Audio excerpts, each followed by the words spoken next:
Sometimes, when you have a list of unique values in an Access database, you may want to use that list in an Excel workbook. Access has a mechanism for exporting an Access table to other locations, such as an Excel workbook.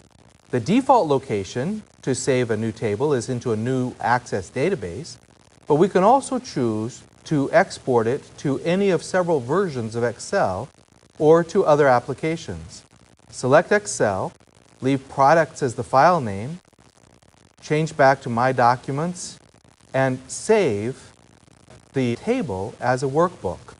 Once it's saved as a workbook, you can go to Excel and look at it, change to the folder that contains the table, and notice the Excel workbook that you just saved.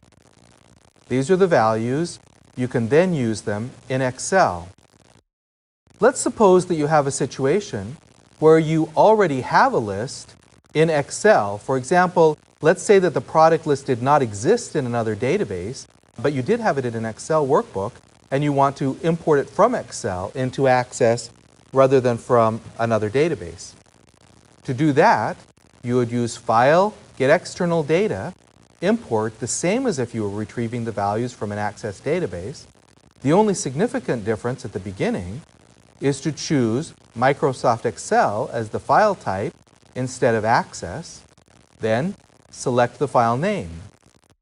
With an Excel worksheet, Access opens